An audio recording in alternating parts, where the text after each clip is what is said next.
अरे देखो, यहाँ कितनी भयंकर आग लगी हुई है। It's horrible. ये तो पूरे उपवन मतलब गार्डन को ही जला डालेगी। इस आग में कितने एनिमल्स भी जल रहे हैं। Oh no, it must be very painful. ये क्या, इतने सारे मुनि महाराज इस आग में। मुनि महाराज के चारों ओर आग लगी हुई है। They are going to get burned alive. Oh, तो भी ये सब इतने शांत कैसे बैठे हैं? Their life is in danger.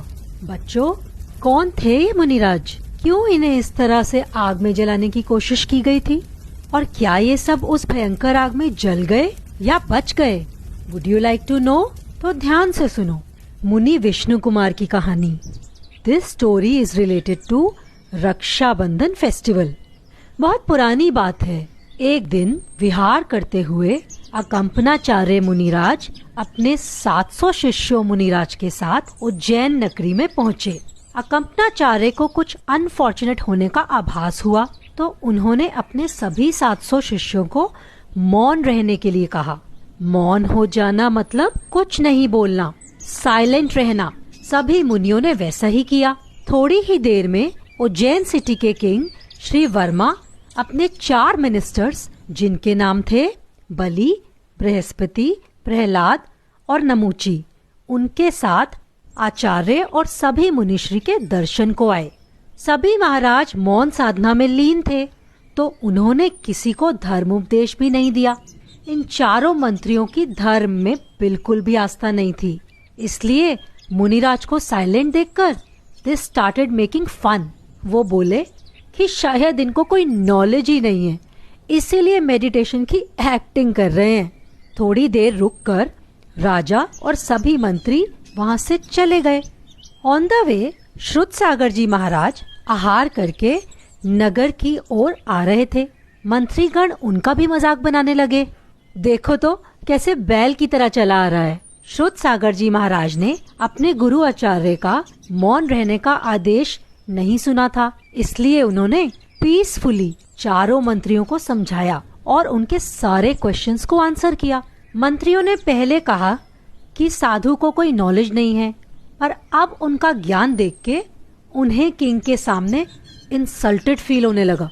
फिर श्रुतसागर महाराज जी ने आचार्य श्री को आकर सारा इंसिडेंट बताया, तो आचार्य श्री ने कहा, हो सकता है मंत्रीगण रिवेंज लेने आए, इसलिए आप पूरी रात मौन रहिएगा। You should go on the same place जहाँ पर आपका मंत्रियों से डिस्कशन हुआ था, इससे पूरा संघ भी सेफ रहेगा।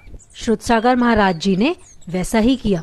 उस प्लेस पर जाकर ध्यान मुद्रा में खड़े हो गए। वो चारों मिनिस्टर्स इतने क्रूअल थे कि वो मुनिश्री से बदला लेने के लिए रात को अपनी स्वॉर्ड लेकर आए। जैसे ही मंत्रियों ने मुनिराज को हर्ट करने के लिए स्वॉर्ड ऊपर उठाई, उसी समय उनके हैंड्स वैसे ही जैम हो गए। वहाँ वन देवी प्रकट हुई और उन्होंने चारों मंत्रियों को एक साथ स्टैचू की तरह कीलित कर दिया। Just like stone, they were not able to move their hands and they stood like this whole night. सुबह सभी लोगों को पता लगा, तो किंग श्री वर्मा ने उन चारों मिनिस्टर्स को अपनी सिटी से निकाल दिया। उज्जैन से निकाले जाने के बाद वो सब हसनापुर पहुंचे।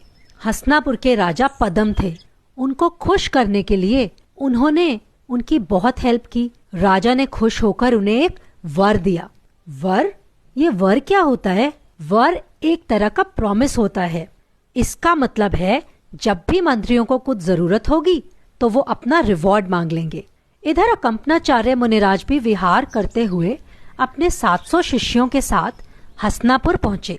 जैसे ही चारों मंत्रियों को पता चला कि मुनि संघ हसनापुर आ रहा है, उन्हें पुरानी बात याद आ गई और उनके मन में गुस्सा आने लगा और वो सोचने लगे कैसे वो उनसे रिवेंज लें। उन चारों मंत्रियों ने राजा पदम से कहा कि हमें अपना वर दे दीजिए, हमें आपका राज्य और राजा के सभी राइट्स नेक्स्ट 7 डेज के लिए चाहिए।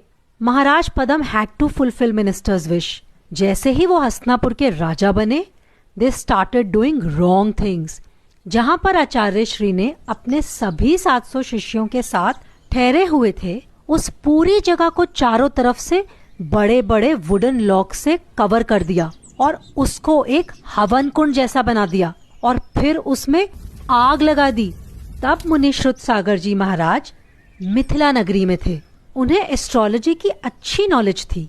जब ये सब हो रहा था तो सडनली उन्होंने आसमान में एक स्टार श्रवण नक्षत्र को कांपता हुआ स्पेशल वे में चमकते हुए देखा और उनके मुंह से हा शब्द निकला। ये शब्द उनके शिष्य क्षुल्लक पुष्पदंत जी ने सुना और उन्होंने उसका रीजन पूछा। उन्होंने अपने ज्ञान से जाना कि कंपनाचार्य आदि 700 मुनियों पर पापी बलि द्वारा ट्रबल किया जा रहा है।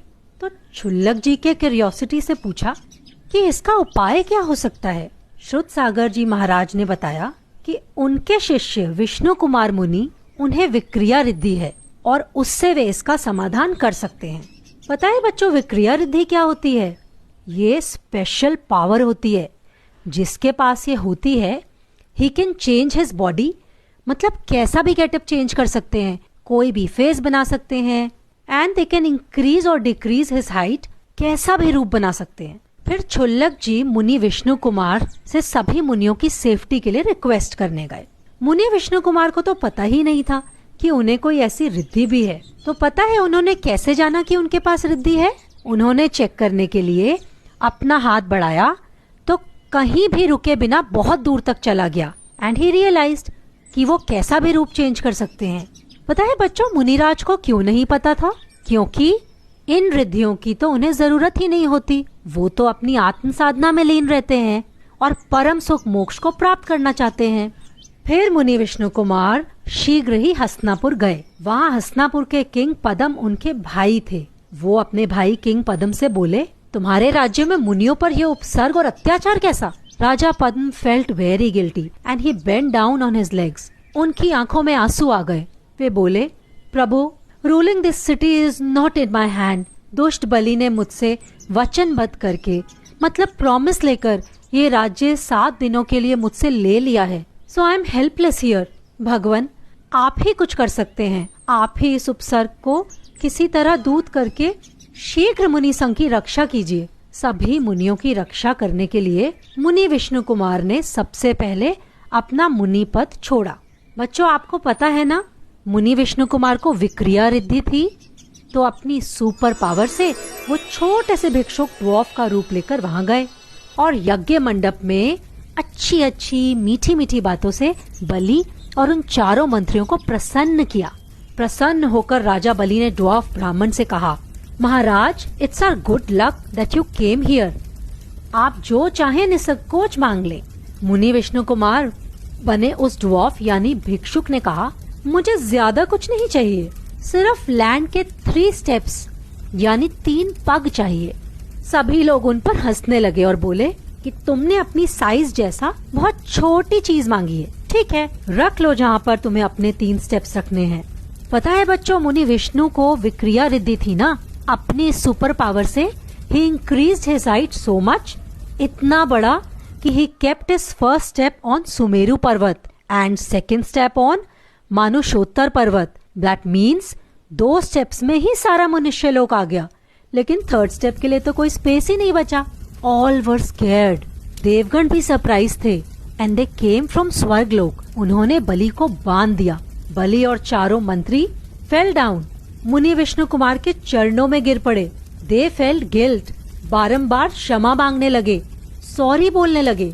जब मुनि विष्णु कुमार ने देखा कि वो चारों मंत्रियों को अपनी गलती का एहसास हो गया है, उन्होंने अपनी विक्रिया समेट ली।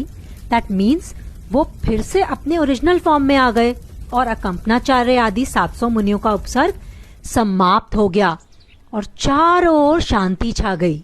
मुनि विष्णु कुमार ने आगम अनुकूल मुनि पद छोड़ने का प्रायश्चित लिया और फिर उन्होंने घोर तपस्या की और उनको फाइनली मोक्ष हो गया। वो चारों मंत्री भी सच्ची धर्म को ग्रहण कर उसी के उपासक बन गए। पता है वो कौन सा दिन था? हाँ, ये दिन था श्रावण मास का पूर्णिमा का दिन। इसी दिन मुनियों की रक्षा हुई थी। इस दिन को याद रखने के लिए लोगों ने हाथ में रक्षा सूत्र के थ्रेड्स बांधे। तभी से ये दिन रक्षा बंधन के नाम से मनाया जाने लगा। जय जिनेंद्र।